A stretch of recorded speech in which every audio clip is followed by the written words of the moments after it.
Hello everyone, hope you all are doing fine. This is Gautam from Shailaja IS. Yet another video on your current affairs mains issues.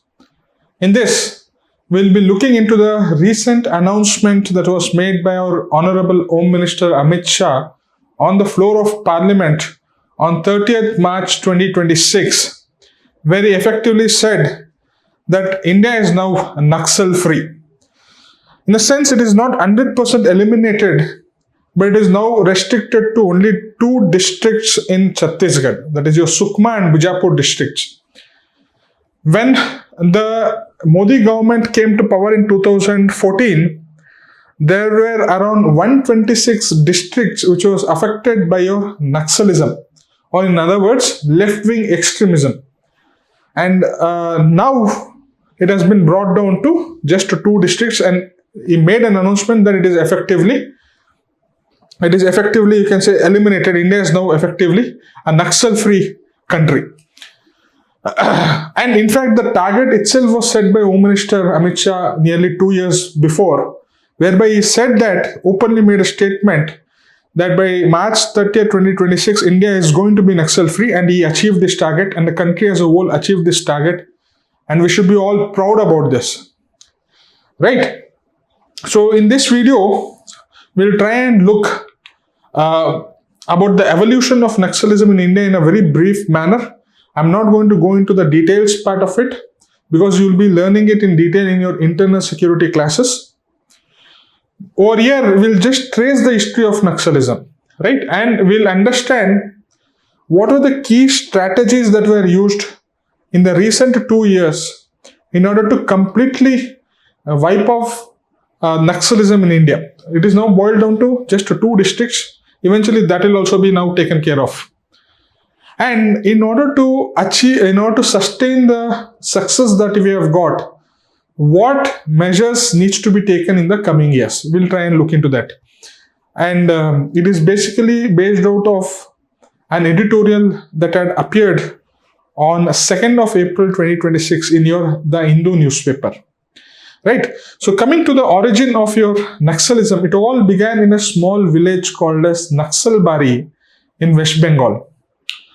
Peasants over there who were working on the lands were not satisfied with the conditions over there. They were oppressed, they were exploited, they were mistreated, they were under debt, and their life itself was more or less like a hell. So at that period of time, peasants who were led by a peasant leader called as Charu Mazumdar led a revolt against the zamindars over there, against the landlords over there. The primary grievance was that the land rents or the working conditions, the debt that was there was all exploitative in nature. And they got inspired from Mao Zedong, who had led a similar kind of a peasant revolution in China. In China, there was a communist revolution around the same period, whereby peasants became a part of this broader communist movement, right? So the Naxalbari rebellion eventually spread its argument into the surrounding areas and regions and states. Now, there was also socio-economic deprivations which added to this ideology of Maoism or communism. Right? What is the ideology of Maoism and communism? That we are living in a society whereby feudal landlords or capitalists or industrialists are exploiting the current socio-economic situation, thereby depriving the common man of leading a dignified life. So the communist ideology or the Maoist ideology says that the peasants who are in a larger number, or workers, industrial workers who are in a much more larger number, they have to go for an armed revolt, overthrow the existing government and establish people's government that involves your peasants, that involves your workers. They need to take control of the economic production and distribution of the country or the region. That is the basic communist principle or the Maoist principle. Mao basically said that he brought peasants into the fold of communist ideology. Communist ideology the founders or the main scholars or political philosophers which kindled the fire of communist ideology was your Lenin, was your Karl Marx, and it became a huge revolution, which led to a revolution in Russia, which led to the formation of USSR. So it is having a deep historical international background as well. Mao Zedong in China said that not only workers are exploited, peasants are also exploited. So our enemies are not only capitalists, our enemies are also landlords. That is your Maoist ideology. Naxalbari found synergy with the arguments that were being made by Mao Zedong of China. So, along with this is the basic ideology whereby you overthrow the existing capitalist, you can say feudal landlords dominated government and establish your own government. Socio-economic deprivations are also fueling to this, okay, because the people who are living in these areas who are getting attracted to this ideology, they did not have good government schools, they did not have good law and order situations, hospitals were not there, government welfare benefits were not reaching. Whatever were the resources that were exploited from the region, there were mines, there were minerals or forest resources from that particular region. It was extracted from the government, but was not used for the benefit of the localites over there. So it again gave rise to the argument that these people are exploitative in nature. And it further created disaffection towards the government. It further widened the gap between the government and the people at the grassroots level. So socio-economic deprivation, which was actually a failure of the government, fueled the ideology of communism and Maoism. The objective of this entire Naxalbari movement or left-wing extremism is overthrow the existing government, establish your own government. And how you are going to overthrow it? You are going to use armed rebellion. You are not going to use constitutional protest. That is where it became an internal security threat. Our constitution allows for asking for the changes in the governance, but it has to be in a peaceful, constitutional manner. It cannot be via picking up guns, via attacking police stations, via attacking judiciary. It cannot happen. Okay, so that is why this entire rebellion became an internal security threat to India. Okay, and it eventually the small peasant rebellion in Naxalbari village of West Bengal gathered a pan-India movement, and your CPI Maoist as a political organization was formed. Obviously, this organization was banned. It had its own army called as your People's Liberation Guerrilla Army, and nearly 182 districts at its peak were impacted by this Naxalism. And at its peak, they ran parallel governance. These people started conducting Jan Adalats, these people started conducting taxes, these people started blocking all the entry of the government. So they ran a parallel governance and it became a huge internal security threat. And our Prime Minister Manmohan Singh in 2006 openly declared Naxalism is India's biggest national security threat. And eventually, he even started an operation called as Operation Green Ant in order to tackle with the issues of your Naxalism. Because 182 districts were affected, 12 states were impacted, nearly 12 crore people were impacted because of Naxalism. So it is a huge problem. So people who are sitting in metro areas or the people who are born after 2000s, they may not understand the gravity of the issue. But it started in 1970s, almost a 6-decade problem. It has now found its end in 2026. Okay, so at its peak, 12 states, 182 districts, 12 crore people were impacted.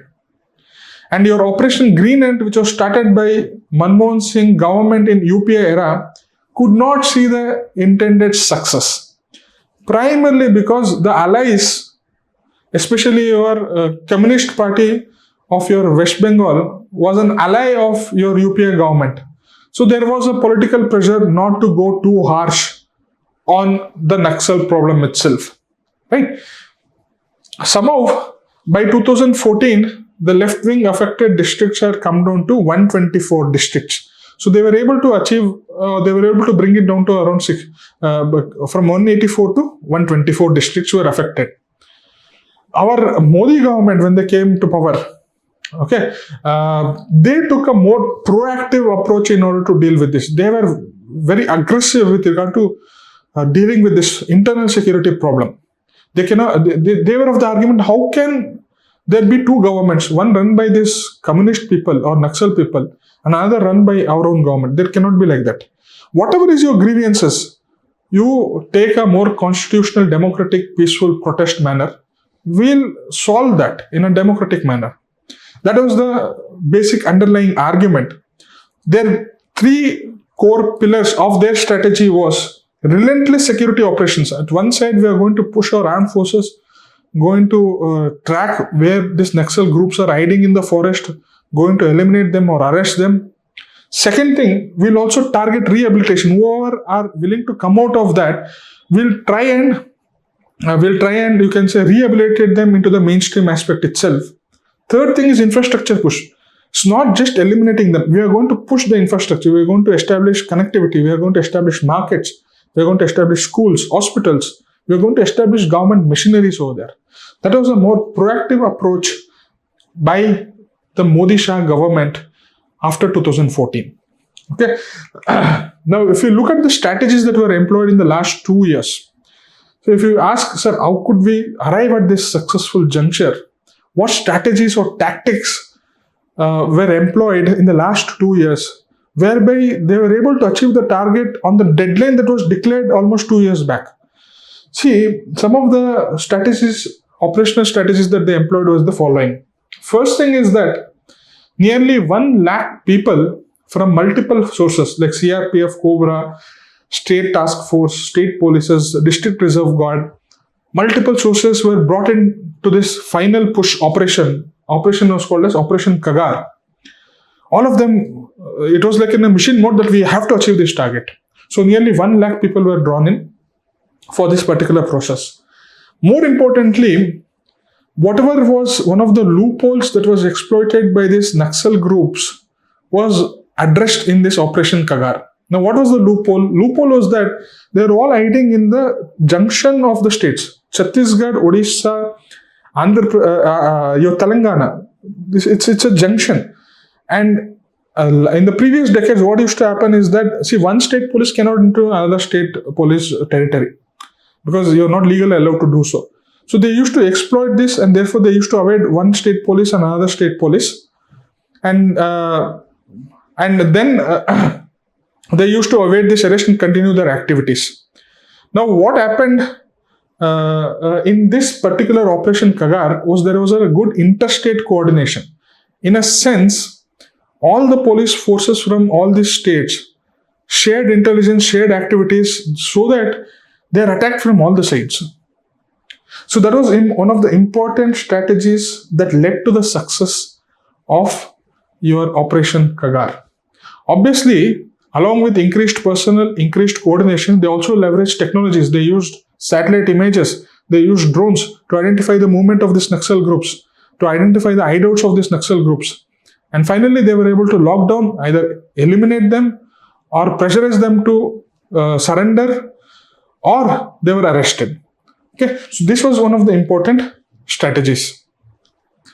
Is your handling of the top leadership of the Maoist groups. Over here, it is to be noted that whoever were the core members of this entire Naxalist organizations, because they are also, you can say, organized in a very hierarchical manner, because they were also earlier running your parallel governance structures. So the core members, or the core decision-making body, which was having a strength of 45 members, was eventually brought down to 10 members, primarily because they identified these leaderships and they tried to neutralize them.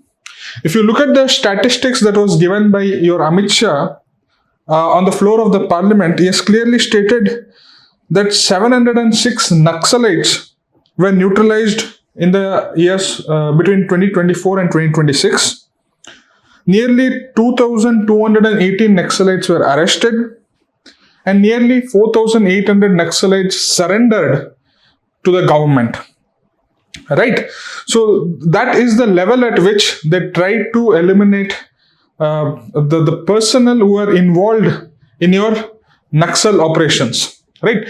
So you can clearly see the decapitation of the leadership. So once your leadership is, you can say, dysfunctionalized, obviously the coordination and the entire organization is going to crumble, because the organization takes its directive or directions from the top leadership, and if that leadership itself is absent or weak or incapacitated, the entire structure is actually going to fall down. So that was one of the strategy that was incorporated into this operation, whereby rather than focusing at the mass level, they tried to eliminate the leadership, so that eventually it is going to create fear in the organization and a large number of people are going to surrender. You can clearly see nearly 4,800 people have surrendered voluntarily to the government, because they felt that if we continue in this Naxal activities, today or tomorrow, the government is going to kill them. Right? So they use a very diplomatic word called as neutralizing, but in a very common language, it is nothing but killing. Right? So that was one of the strategy used. Second is the leveraging the potential or the expertise of the local forces, your district reserve guard and your local youth who had surrendered and who had joined back into the government agencies. They utilized the knowledge of these ground level people in order to understand the terrain, in order to understand the operations and activities of these Naxal groups. And as a result, it was complementing whatever was the intelligence that was gathered by technologies. Using your drone, using your satellites, you add certain amount of intelligence about the hideouts, about where these Naxal groups are staying or how are they moving. Combine that with the ground level intelligence on their movements, it is going to be much more effective in identifying them and in order to neutralize them. Right? So, along with that, they also established a very strong infrastructure presence in these troubled regions, especially in your Chhattisgarh state. Forward operating bases of numbering nearly 800. So what was this forward operating bases? Is this nothing but where your security forces are going to be stationed. They were in a fortified manner, and they established many more forward operating bases that allowed the government agencies to continue the infrastructure work and to continue the security operations. Earlier, whatever were the small police outpost or paramilitary forces outpost was established, these were attacked by the Maoist groups. In order to deal with that, the government felt that no, let us fortify our whatever presence is over there. Let us give that confidence to the security forces that all sorts of adequate infrastructure is put in place to safeguard their life. This enabled the security agencies to have a more continued presence in those troubled regions and therefore undertake these operations. Right? Another important strategy that was employed in this mission was that they identified how the money was flowing into these Naxal groups. Because there were multiple Hawala networks, NGOs who are getting funding from foreign sources, and they were eventually flowing to this Naxal groups. These groups used to use this money in order to, you can say, attract youth or in order to buy weapons, right? They try to identify these money sources. Your agencies like National Investigation Agency and your Enforcement Directorate try to identify this financial flow and try to cut it.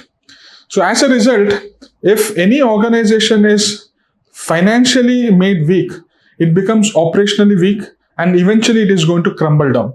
So they're going to attack from all the directions. Increase in security personnel, interstate coordination, intelligence gathered from your technological sources as well as from the ground level sources, attacking your leadership, leveraging the local forces expertise and knowledge, strengthening your security infrastructure, and finally strangulating your financial inflows. So multi-pronged approach eventually led to the success of the mission, which is able to brought down the Naxal affected district to just 2 in the current day. Along with this, they also utilized a very strong rehabilitation mechanism, which was a human liver.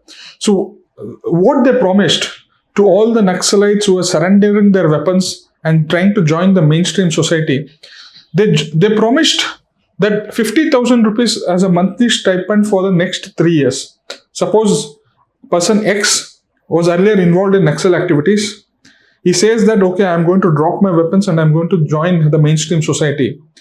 He'll be identified and he'll be given this monthly stipend of 50,000 rupees for the next 3 years. Along with that, they are promised houses under Pradhan Mantri Awas Yojana. The children of the surrendered Naxalites will be provided free education until class 12th.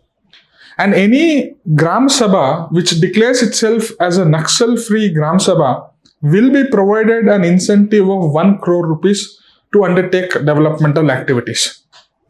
So it was a very strong, you can say, rehabilitation mechanism that was put in place. So as we had discussed earlier, there was relentless security operations, there was strong rehabilitation measure, and there was also a very robust infrastructure push and developmental push in order to tackle the Naxalite menace. Now that we have achieved the target, how do we make sure that we don't again fall back to the Naxal ideology in the coming years? How do we ensure that the success that we have attained gets prolonged for the next, in the coming days, right? The first and foremost thing is the land right for the villagers needs to be settled. That should be the number one priority, because Naxalites or the left-wing extremism had always fought on 3 main slogans. That is your Jal, Jungle and Jameen.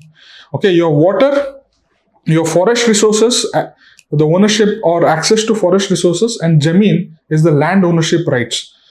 Right now, all these Naxal affected regions, there isn't a conclusive land ownership titles to the tribal people who are living in those areas. And that is allowing all these industrial mining activities to undertake without giving the benefit to the affected people. So in order to resolve at the root cause of it, we have to make sure the land titles, the ownership titles is accurately provided to the people who are staying there. Second thing, whatever developmental activities or mining activities is going to be undertaken in the future, in the coming years, we have to make sure that the proceeds of these mining activities actually goes into the development of the local people over there, right? So we have to stop crony resource extraction. Crony resource extraction in the sense where resource is extracted, but only for the private benefit, not for the benefit of the larger public, and more specifically for the benefit of the local people who are staying there. So that needs to be stopped, right? We need to strengthen our Panchayat Raj institutions and Gram Sabhas so that local people feel empowered, so that they get the feeling that the decisions regarding their lives are taken by themselves and it is not dictated at a Delhi level or at a state capital level. Okay, so once we empower Gram Sabhas and Panchayat Raj institutions, the feeling of alienation, which was one of the most attractive driver to Maoist ideology, is going to be addressed at the root cause itself, right? Lastly, we have to make sure that we provide public services beyond the infrastructure. It is not just, you can say, constructing roads or constructing telecommunication towers. No, along with that, social infrastructure needs to be given push. And what do you mean by social infrastructure? It involves your construction of schools, constructions of colleges, construction of hospitals, right? Construction of skilling centers, construction of marketing or markets, right? So that is how we need to address it so that the coming generations are not get attracted to or do not fall back to your Naxalist ideology, right? So that is all about this topic. Hope you have got a fair bit of an idea on what all strategies led to the success of this target and what all measures needs to be put in place in order to sustain the success that we have achieved. Let's look into one question. The declaration of Naxal-Free India marks an operational success, but the harder task of inclusive development has just begun. Critically examine this statement in the light of root causes of left-wing extremism and also suggest measures in the affected districts. So what all we discussed in this, you try to give me the root causes, you try to give me the measures that needs to be taken in order to sustain the success that we have achieved. Okay, so you can attempt this question and send it to me on my WhatsApp or your Telegram to me on this number, or you can email to my email ID. So looking forward for your feedback and looking forward for your answers. All the very best.